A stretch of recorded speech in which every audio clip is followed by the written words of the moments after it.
പ്രിയ പ്രേക്ഷകർക്ക് സീരിയൽ ന്യൂസിലേക്ക് സ്വാഗതം. കൂടുതൽ സീരിയൽ ന്യൂസുകൾ അതിവേഗം ലഭിക്കുന്നതിന് ഈ ചാനൽ സബ്സ്ക്രൈബ് ചെയ്യുക. ബെൽ ഐക്കൺ മറക്കാതെ ക്ലിക്ക് ചെയ്യുക. വീഡിയോ ഇഷ്ടമായി എങ്കിൽ ലൈക്ക് ചെയ്യാൻ മറക്കരുത്. അലിഗ ഡിസൈൻസിന് ഏൽക്കുന്ന അപ്രതീക്ഷിതമായ തിരിച്ചടിയെ പറ്റി അറിയുകയാണ് ഒടുവിൽ കൺമണി. ഇതേ തുടർന്ന് കൺമണി ഇനിയും ഇങ്ങനെ രണ്ട് കമ്പനിക്ക് വേണ്ടി വർക്ക് ചെയ്യാൻ താൻ ഇഷ്ടപ്പെടുന്നില്ല എന്നുള്ള തീരുമാനം എടുത്തുകൊണ്ട് മുന്നിലേക്ക് വരികയാണ്. ഇതിന്റെ ഭാഗമായി കാര്യങ്ങൾ തുറന്നു പറയുന്നതിന് കൺമണി തയ്യാറാകുന്നു. ഉടൻ തന്നെ മനോജിനെ ചെന്ന് കാണുകയാണ് കൺമണി.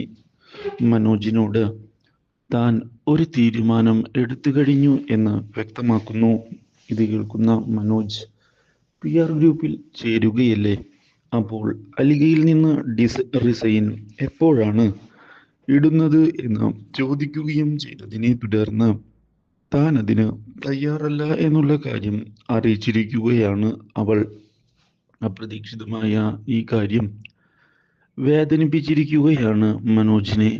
ഇതോടെ മനോജ് ഒന്നും മിണ്ടാതെ അവിടെ നിന്ന് പോകാൻ ഒരുങ്ങുന്നു.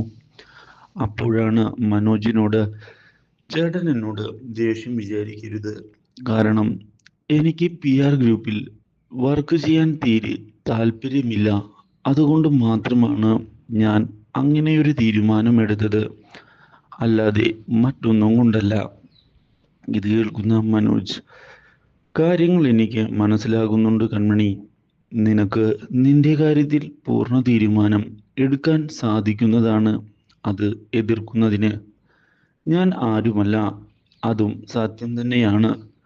ഇത് കേട്ടതിനെ തുടർന്ന് ഇനി എന്തു ചെയ്യും എന്ന ചോദ്യം ബാക്കിയാവുകയാണ്. കൺമണിയുടെ അച്ഛൻ്റെ മുന്നിൽ ശ്രീനിവാസൻ വീട്ടിൽ വീണ്ടും പ്രശ്നങ്ങൾ ഉണ്ടാകുമോ എന്ന് ഭയപ്പെടുകയാണ്. ഈ കാര്യങ്ങൾ ധനലക്ഷ്മി അറിയാനിടയായാൽ ധനലക്ഷ്മി എങ്ങനെ പ്രതികരിക്കും എന്നുള്ള ചോദ്യവും ബാക്കിയാവുകയാണ്. ധനലക്ഷ്മി എന്തെങ്കിലും ഒരു പ്രശ്നം ഉണ്ടാകാൻ കാത്തിരിക്കുന്ന ഒരു സ്ത്രീയാണ്. എന്തായാലും വീട്ടിൽ നിന്ന് ഞങ്ങളെ പുറത്താക്കണം എന്നുള്ള ആഗ്രഹവും അവളുടെ മനസ്സിലുണ്ട്. അതുകൊണ്ട് തന്നെ ഇനി എന്തു ചെയ്യും? ആ ചോദ്യവും ബാക്കിയായതിനെ തുടർന്നാണ് അപ്രതീക്ഷിതമായി നെഞ്ചുവേദന അനുഭവപ്പെടുന്നത്. വീണ്ടും കലശലായ നെഞ്ചുവേദന ഉണ്ടായതിനെ തുടർന്ന് എന്തു ചെയ്യണം എന്നറിയാതെ ആകെ തകർന്ന് ഇരുന്നു പോകുന്നു. അച്ഛൻ നെഞ്ചുവേദനയെടുത്ത് കിടക്കുന്നത് കാണാൻ ഇടയാവുകയാണ് കൺമണി. ഇതോടെ കൺമണിയാകെ ഞെട്ടിപ്പോവുകയാണ്. ഉടൻ തന്നെ ഹോസ്പിറ്റലിലേക്ക് അച്ഛനെ കൊണ്ടുപോകണം എന്നുള്ള തീരുമാനം ഇതേ തുടർന്ന് എടുക്കുന്ന കൺമണി തൻ്റെ ചേട്ടനെയും കൂട്ടിക്കൊണ്ട് അച്ഛനെ ഹോസ്പിറ്റലിലേക്ക് എത്തിച്ചിരിക്കുകയാണ്. അവിടെ വെച്ച് ശ്രീനിവാസന്റെ നില ഗുരുതരമാണ് എന്നുള്ള കാര്യം ഡോക്ടർമാർ വ്യക്തമാക്കുകയാണ്.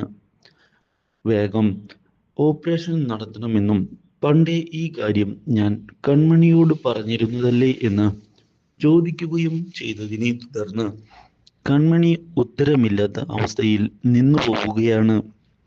കാര്യങ്ങൾ വിചാരിച്ചതുപോലെ അത്ര എളുപ്പത്തിൽ നടക്കുകയില്ല എന്ന് കൺമണി തിരിച്ചറിയുകയും ചെയ്യുന്നു. ഇതേ തുടർന്ന് ശ്രീനിവാസന് വേണ്ട പൈസ ചിലവാക്കുന്നതിനായി മനോജ് മുന്നിലേക്ക് കടന്ന് വരികയാണ്. ഇതിനിടയിൽ അവിടേക്ക് ബലരാമനും കൂട്ടരും എത്തുന്നു. ഈ അവസ്ഥ കണ്ടതിനെ തുടർന്ന് ബലരാമൻ മനോജിനെ ചെന്ന് കാണുകയും മനോജിനോട് യാതൊരു വിധത്തിലും പേടിക്കേണ്ടതില്ല എന്നും ഞങ്ങൾ കൂടെ ഉണ്ടാകും എന്നുള്ള ഉറപ്പ് നൽകുകയും ചെയ്തിരിക്കുകയാണ്. എന്തൊക്കെ സംഭവിച്ചാലും ഓപ്പറേഷൻ നടക്കണം, അച്ഛൻ രക്ഷപ്പെടണം, ശ്രീനിവാസിന് വേണ്ടി പൈസ ചിലവഴിക്കാൻ ഞങ്ങൾ തയ്യാറാണ്, അതുകൊണ്ട് യാതൊരു പ്രശ്നവും ഇല്ല എന്ന് പറഞ്ഞ് ചികിത്സയ്ക്ക് വേണ്ടി വലിയൊരു തുക നൽകുകയും ചെയ്യുന്നു. അപ്രതീക്ഷിതമായ ഈ സംഭവം ഞെട്ടിച്ചു കളഞ്ഞിരിക്കുകയാണ് കൺമണിയെ. ഈ അവസ്ഥയിൽ എന്തു ചെയ്യും എന്നറിയാതെയായിരുന്നു കൺമണി നിന്നത്. എന്നാൽ ഈ അവസരം മുതലെടുത്തുകൊണ്ടാണ് ബലരാമനും സുമിത്രയും കാര്യങ്ങൾ മുന്നോട്ട് നീക്കുന്നത്. ഇതോടെ കാര്യങ്ങൾ കൺമണിക്ക് എതിരാവുകയും കൺമണിക്ക് നോ പറയാൻ സാധിക്കാത്ത അവസ്ഥ വന്നെത്തുകയും ചെയ്തിരിക്കുകയാണ്. എന്നാൽ ഇതിനിടയിൽ കൃഷും സാഗറും കാര്യങ്ങൾ അറിഞ്ഞ് അവിടേക്ക് എത്തുമ്പോഴാണ് സുമിത്രയെ കാണാൻ ഇടയാകുന്നത്. ഇതോടെ സുമിത്ര ചിരിച്ചുകൊണ്ട് അവിടെ നിന്ന് ഇറങ്ങിപ്പോവുകയാണ്. കാര്യങ്ങൾ ഇതോടെ തിരിച്ചറിയുകയാണ് സാഗർ. കൃഷിനോട് ഇത് മനഃപൂർവ്വമുള്ള അവരുടെ ചതിയാണ് എന്ന് വ്യക്തമാക്കുകയും കൺമണിയെയും കൂട്ടരെയും ട്രാപ്പിലാക്കുകയാണ് അവർ ഇപ്പോൾ ചെയ്യുന്നത് എന്ന് അറിയിക്കുകയും ചെയ്തിരിക്കുകയാണ്. പൈസ കൊടുത്ത് കൺമണിയെ വിലക്കെടുക്കുകയാണ് അവർ ചെയ്യുന്നത്. പൈസ വാങ്ങിയ കൺമണിക്ക് ഇനി അവർ പറയുന്നത് പോലെ അനുസരിക്കേണ്ടതായി വരും. എതിർത്ത് പറയാൻ സാധിക്കുകയുമില്ല. ഇത് തന്നെയാണ് അവർക്കും വേണ്ടത്. അതുകൊണ്ട് തന്നെ കൺമണിയാകെ കുടുങ്ങിപ്പോയിരിക്കുകയാണ്. കൺമണിയെ രക്ഷിക്കുന്നതിന് വേണ്ടി നമ്മൾ എന്തെങ്കിലും ചെയ്തേ മതിയാകൂ.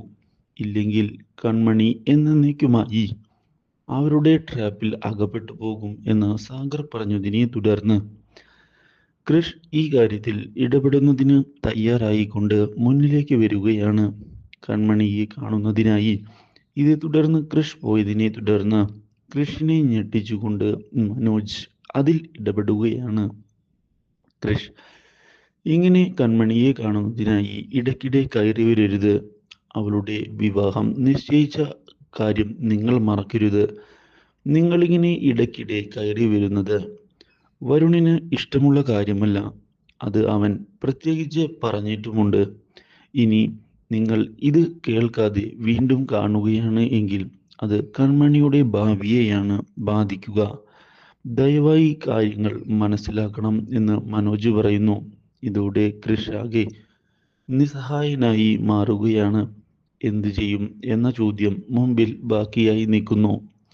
എന്നാൽ ഇത് കാണുന്ന കൺമണി കൃഷിന്റെ അടുത്തേക്ക് വരുമ്പോഴേക്കും അവിടേക്ക് വരുൺ കയറി വരികയാണ്. Do like, share and subscribe.